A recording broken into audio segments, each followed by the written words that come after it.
بسم اللہ الرحمن الرحیم. کتاب الجنائز، جنازے کے احکام. کیونکہ جنازے پر بھی نماز پڑھی جاتی ہے اس لیے اس کو کتاب الصلاۃ ہی ملایا گیا.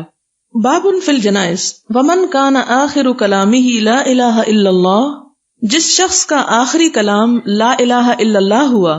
وقیل لوہب بن منبہ، اور وہب بن منبہ سے کہا گیا الیس مفتاح الجنۃ لا الہ الا اللہ، کیا جنت کی کنجی لا الہ الا اللہ نہیں ہے؟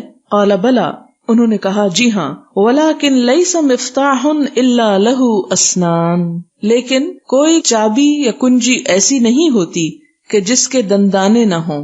فإن جئت بمفتاح لہ اسنان، اگر تم ایسی چابی لاؤ گے کہ جس کے دندانے ہوں گے، فتح لک، تو تیرے لیے کھول دیا جائے گا. وإلا لم یفتح لک، ادروائز نہیں کھولا جائے گا.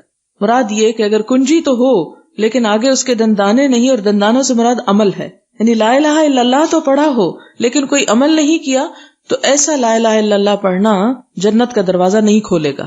اس کے نمبر کے ساتھ نمبر ملتا ہو. اور اس میں آپ دیکھیں کہ مثلا ہر کنجی سے ہر تالا نہیں کھلتا. تالا کھولنے کے لیے کون سی کنجی چاہیے ہوتی ہے؟ وہ جو اسی تالے کی ہو.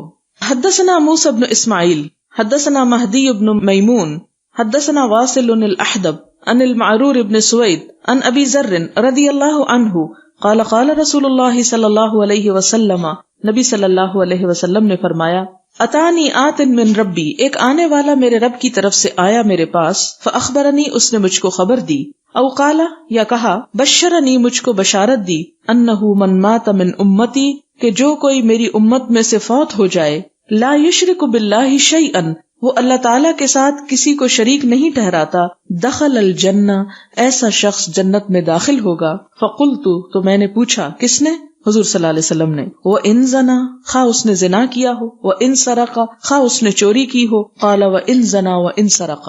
اس حدیث سے یہ معنی نہیں نکلتا کہ لا الہ الا اللہ پڑھ کر انسان کے لیے زنا اور چوری حلال ہو جاتے ہیں، اور وہ کرتا بھی رہے تو کوئی بات نہیں، جنت تو اس کی اپنی ہی ہے. مراد اس سے یہ ہے کہ اگر ایک انسان ہے، اور انسان ہونے کے ناطے اگر اس سے کوئی غلطی ہو جاتی ہے تو اتنے بڑے بڑے قصور جو ہیں وہ بھی آخر کار معاف ہو جائیں گے. یعنی کوئی شخص ان جرائم کے ساتھ ہمیشہ جہنم میں نہیں جلے گا. اللہ چاہے تو معاف کر دے، اللہ تعالیٰ چاہے تو ان گناہوں کی سزا دے کر پھر معاف کرے، جیسا کہ آپ پیچھے ایک حدیث میں بہت تفصیل کے ساتھ پڑھ چکے ہیں. حدثنا عمر بن حفص حدثنا ابی قال حدثنا الاعمش حدثنا شقیق عن عبد اللہ رضی اللہ عنہ قال قال رسول اللہ صلی اللہ علیہ وسلم، کہ نبی صلی اللہ علیہ وسلم نے فرمایا من مات یشرک باللہ شیئا، جو فوت ہوا اس حال میں کہ اللہ کے ساتھ شرک کرتا ہے، دخل النار، وہ جہنم میں داخل ہوگا. وقلت انا، اور میں نے کہا من ماتا، جو فوت ہو گیا، لا یشرک باللہ شیئا، جو اللہ تعالیٰ کے ساتھ شرک نہیں کرتا، دخل الجنہ، ایسا شخص جنت میں داخل ہوگا. تو بات یہ ہے کہ شرک ایک ایسا گناہ ہے جس کی معافی نہیں ہے اگر انسان اس سے توبہ کر کے اپنی اصلاح نہ کر لے. جس طرح آتا ہے کہ ان اللہ یغفر الذنوب جمیعا، ان اللہ لا یغفر ان یشرک بہ ویغفر ما دون ذلک، اللہ تعالیٰ شرک کا گناہ معاف نہیں کریں گے، اس کے علاوہ دوسرے گناہ معاف کر دیں گے، چاہے تو بغیر